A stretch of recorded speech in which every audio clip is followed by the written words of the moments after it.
Welcome back to United in Action. My name is Steve, and I'm delighted to be serving as your host. In our last episode, we met with two of Tzu Chi's partners who provided long-term logistical support and interfaith partnership to create enabling environments of care for Ukrainian refugees. In today's episode, we're going to continue this conversation, bringing in Polish Women Can Foundation and IsraAID to explore how we can create long-term systems of support for these Ukrainian refugees.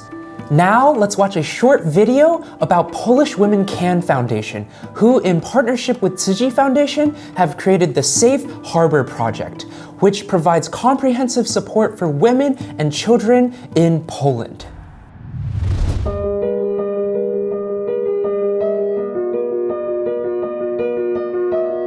Thank you all being here to celebrate and bear witness to the start of this wonderful collaboration. Today I have a great pleasure and honor to start this meeting on behalf of all team members of the Polish Women Can Foundation. It is with great joy that I attend this signing of collaboration agreement with Polish Women Can Foundation and Tzu Chi Foundation.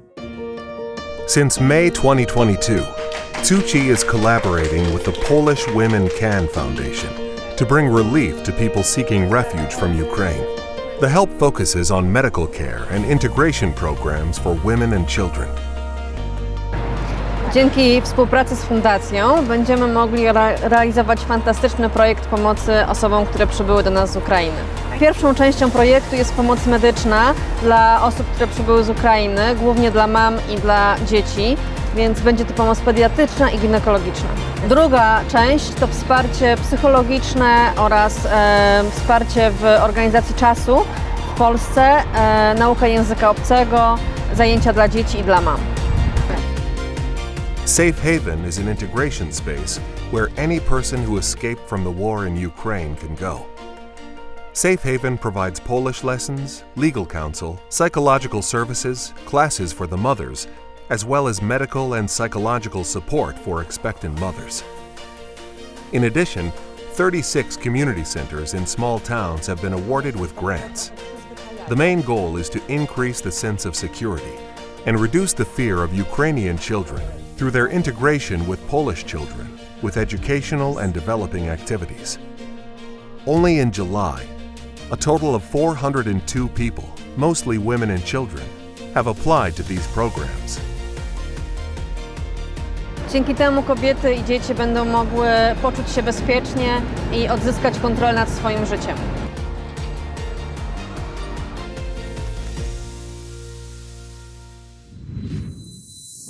Welcome back. We're now delighted to welcome Joanna Kuzebska, who's a manager with the Polish Women Can Foundation. Joanna, thanks so much for being with us today at United in Action. Thank you and good morning. Good morning. So I'd love for you to share with us how Polish Women Can Foundation has been responding since the Ukrainian crisis broke out. There's been so many challenges that have been happening on the ground, and your foundation has been doing such tremendous work. We'd love to hear some of the actions and interventions that lie at the heart of what you've been doing.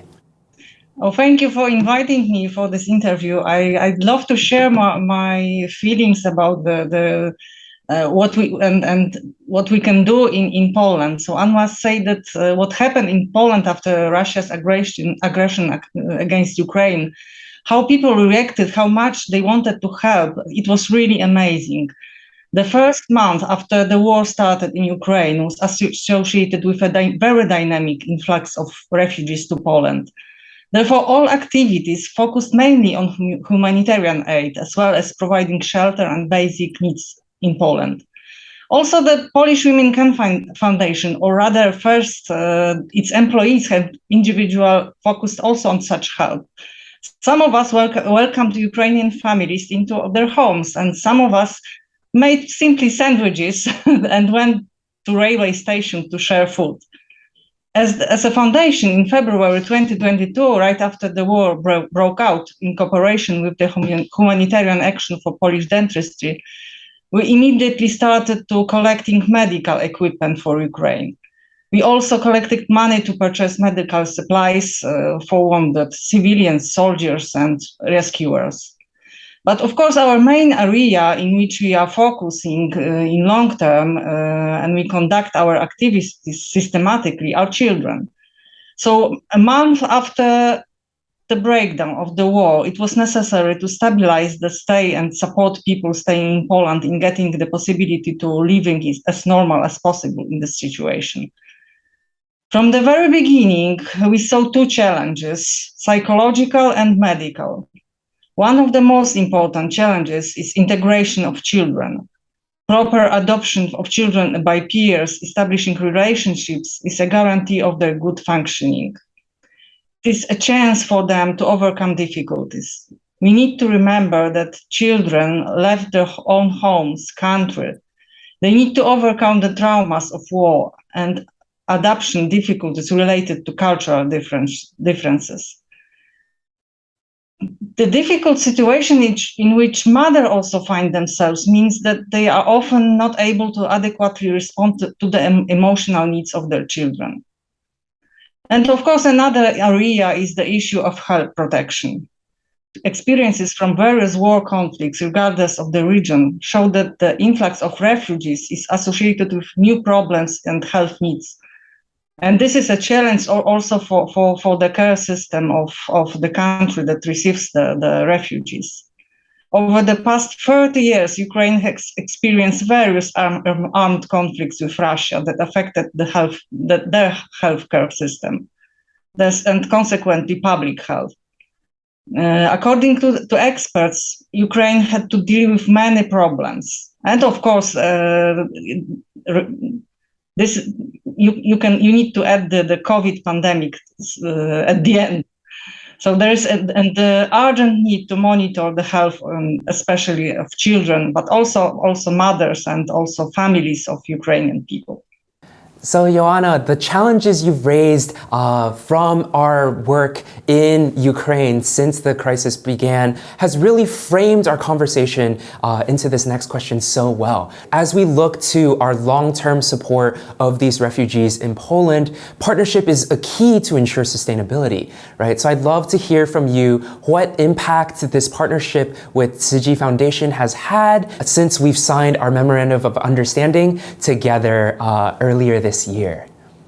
You need to understand that of course, at the beginning, Polish people were very friendly and established really good help for Ukrainian refugees. But when the situation began to stabilize, all NGOs started to think about long-term strategies. Of course, NGOs in Poland, maybe I know one which is coping with the refugees, but of course not in Poland. So not many NGOs in Poland has this kind of experience. So we started to think about long-term partnership, and that's why we started to work with Tzu Chi.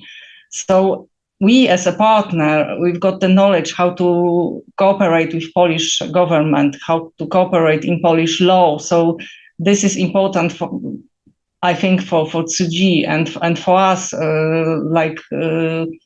We've got the partner who knows the international environment. So this is very important for us in this partnership, and we are grateful for the support of Tzu Chi. We do really good things here in Poland for Ukrainian people. Yeah, and I know in order to ensure that this compassion that the Polish people feel for Ukrainian refugees is sustained is such a challenge, right? Because in order for them to continue to care, in order for them to continue to want to support, there has to be this infrastructure, this system, right? So to be able to navigate that through Polish Women Can has been really profound and helpful. So I'd love to also maybe touch a little bit on the concrete vision of this partnership. What have we been doing in terms of working together on the ground here in Poland? Our project has two parts. Like I said before about the challenges, these two parts cover all the challenges. So we've got the medical part, and of course this psychological part. We create the so-called integration space in Warsaw, where we have really nice Ukrainian staff. Most of them are psychologists, so we provide psychological help for adults. We've got activities for children, and also, which is I think the most important, we've got Polish lessons, because lots of Ukrainian people want to learn Polish because they want to work in Poland. I think when we ask our beneficiaries how long they plan to stay in Poland, most of them tell that it's 1 year, even more. We've got one that forever. Even though the Ukrainian is kind of similar language, but not the same. And it's not so easy to find the Polish teachers, Polish language teachers for Ukrainians, but what we did it. And so this is the most important part of our partnership. Yeah, I think that's beautiful, right? This integration space providing a way and a mechanism to create more feelings of belonging, right? To learn the native language in a way that allows them to be of contribution to the community that they're living in beyond what they already intrinsically and inherently bring, right? And then to also provide these medical services in a way that ensures that both their psychosocial and a physical care is provided too. People feel like at home in our integration space, so they sit on the sofas and drinking coffee. So we never bought so much coffee like now. So like for 1 week, I don't know, 4 kilos of coffee. So this is really a lot. So people really are safe here in our integration space. So this is really important for them. Yeah, and that there's such a treasure to be able to create this third space, right, where they feel truly safe and at home. Because I think, especially fleeing conflict and crisis, there's that instability in your heart, right? But to have that space where they can come and feel like they belong and not feel rushed to leave and have a space just to drink coffee and be with each other, it's such a beautiful offering. Yeah. Yeah. I'd love to now jump us to our third question. Do you have any calls of action to our international community that's also like observing, working on this crisis and doing this work? The first stage of helping refugees is behind us. Although the war in Ukraine is still going on, so we sometimes forget that people still suffer and still need our help.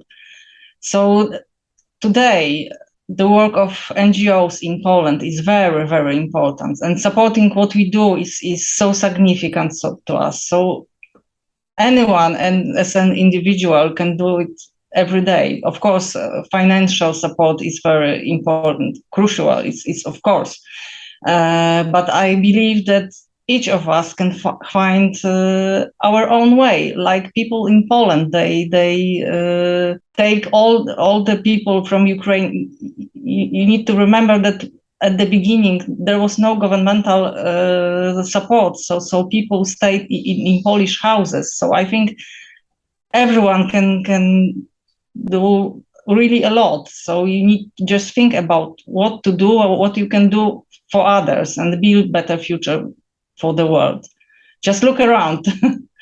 And I think it's an honor to be able to serve other people. So this make the world better. Yeah, that's such a beautiful reflection, right? Like, we cannot forget that as this crisis continues, that there are people who are truly suffering, right? And that the infrastructure that we've created, it must be maintained, and that civil society is such an important part of this maintenance of this network of care and compassion that the refugees are able to experience as they flow into Poland, right? And it's like you say, if we are to build a brighter future together, it's up to each and every one of us to create that culture within our community, right? To find like what we're able to do in order to help those around us who may be struggling and suffering in their own ways. Yes, exactly.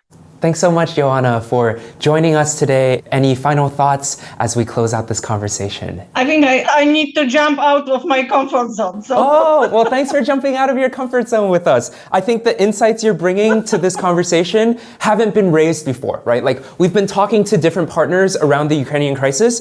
Very few people are talking about a sense of home, right? And a sense of community in the way that you've been able to articulate. So it's beautiful. It's such a wonderful addition to this conversation. And like, because because you've jumped out of your comfort zone, this is a treasure that we're able to share with our community. Thank you. Yeah.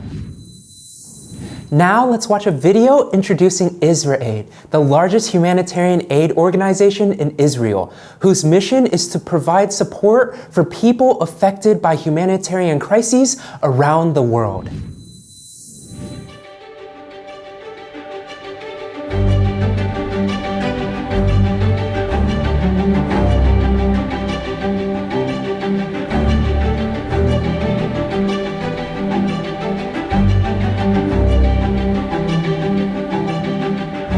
IsraAID is Israel's leading non-profit humanitarian aid organization.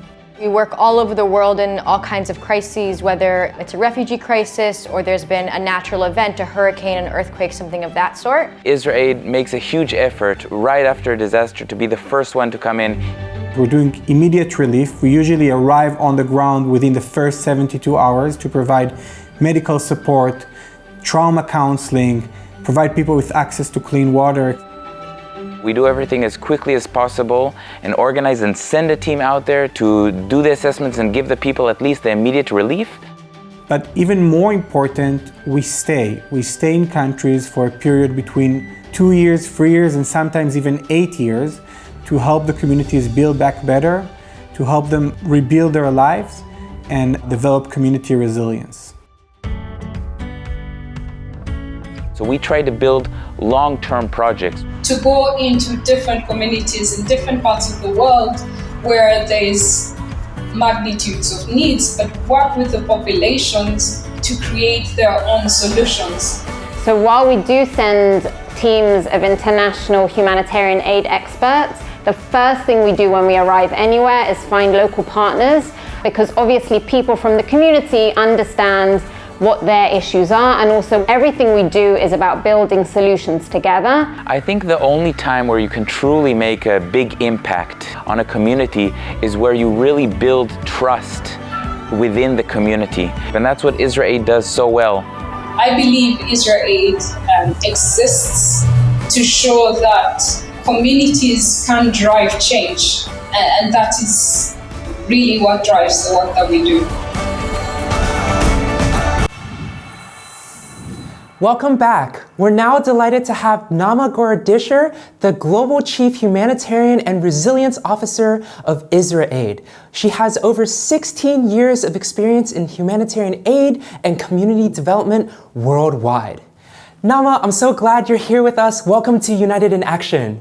Hi, thank you. And thank you so much for having me and for taking the time to speak about this very important issue. Definitely. I think we find ourselves in such challenging times, but you're doing such exciting work. So I really want to make sure we're able to lift up all of this expertise and insight that is coming out of IsraAID. So I'd love to start first with our question on how your organization has been responding since the Ukrainian crisis broke out. What have some of the insights and learnings been, and the challenges that you've faced on the ground been like?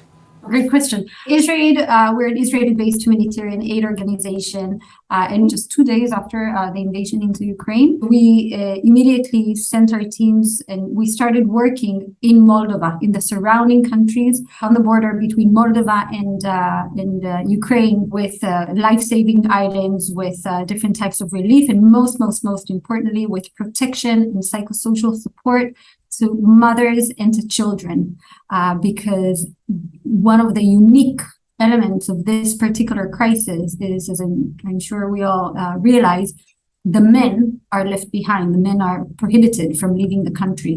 And that created a situation where displaced people were, from the very beginning, the most vulnerable of the community, which is very unique to this situation. In most cases, first, the stronger population flees the country, and in this case, it was a bit different. The biggest issues remain in Ukraine, amongst those who are not able to flee the country, and amongst those who are still sitting under this very unfortunate conditions.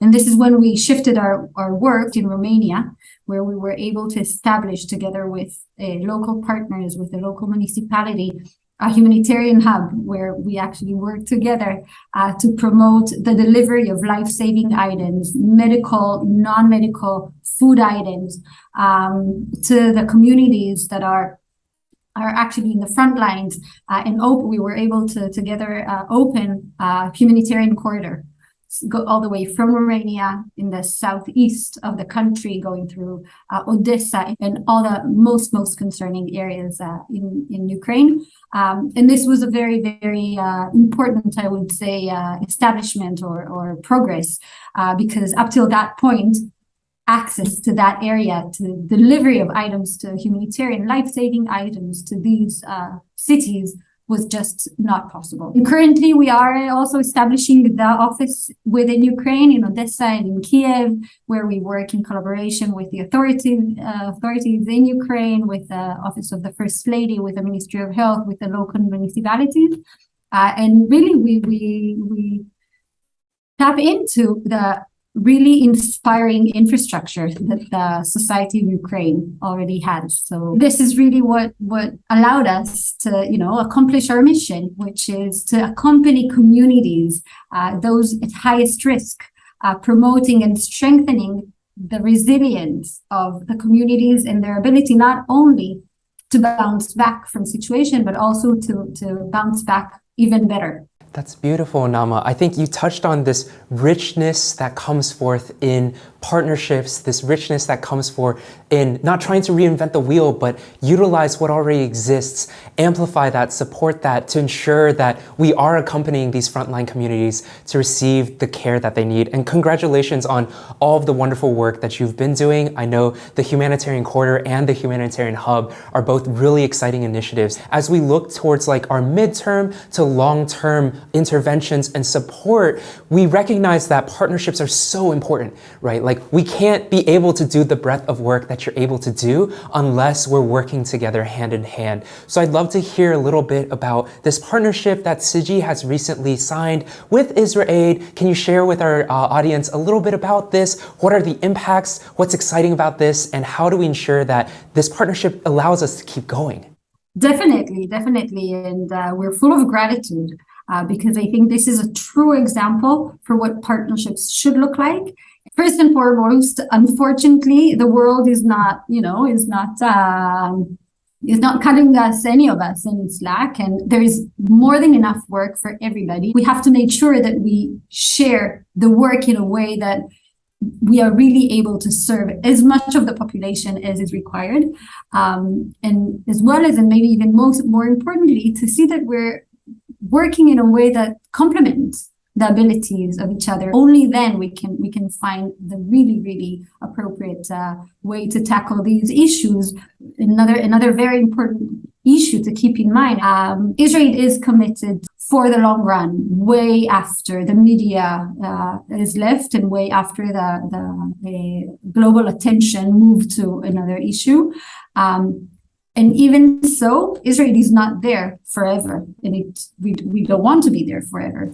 And the people who are there forever are the neighbor, the school teacher, the local community, and these are the same people who will be staying way after IsraAID leaves. And this is why I think that the nurturing and cultivating these types of collaboration is key for the success.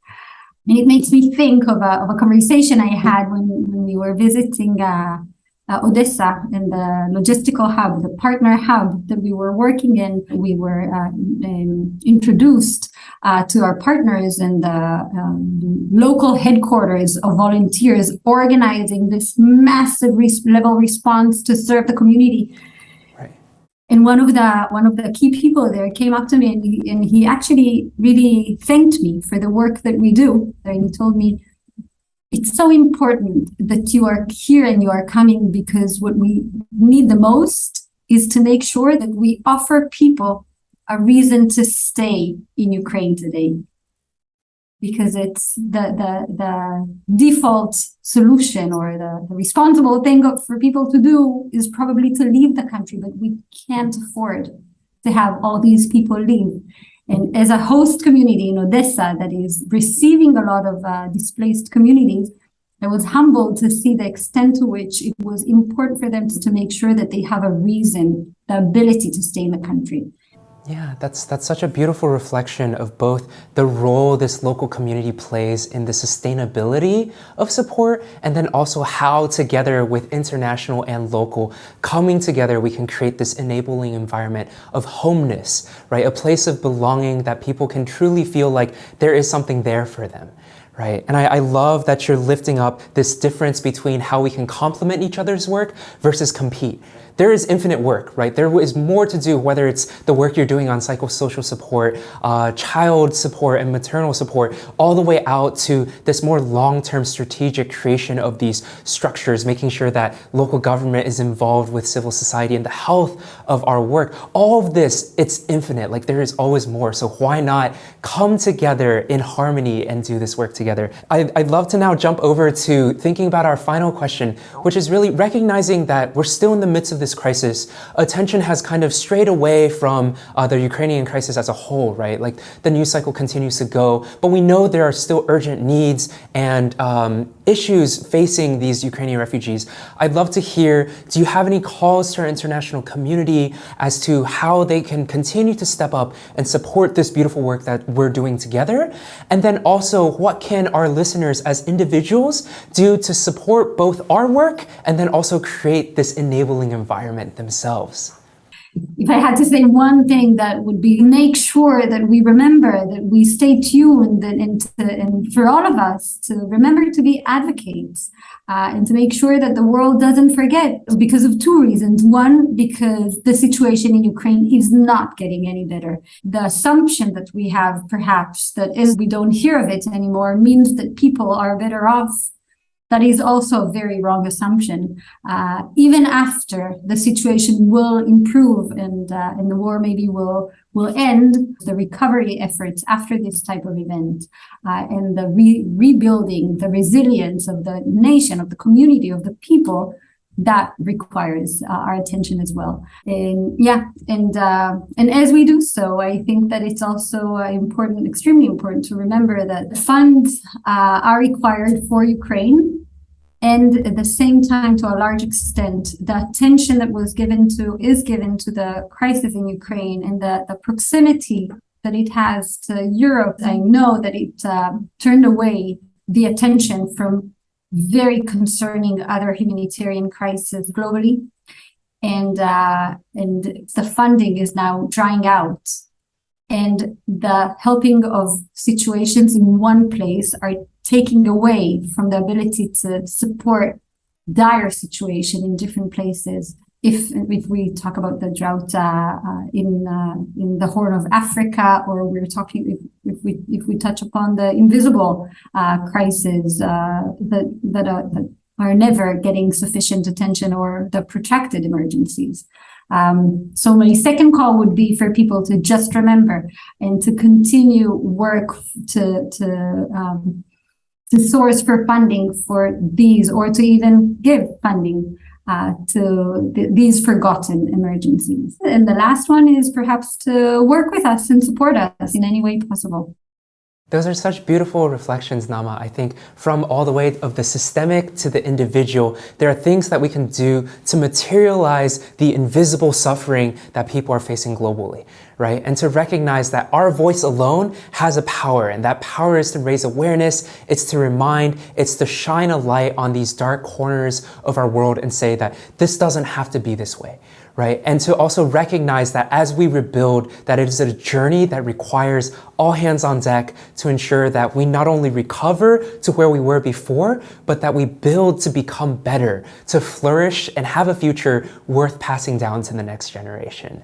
Thanks so much, Naama, for joining us on United in Action, for the fantastic work you're doing with us, and for sharing this wisdom and insight with us.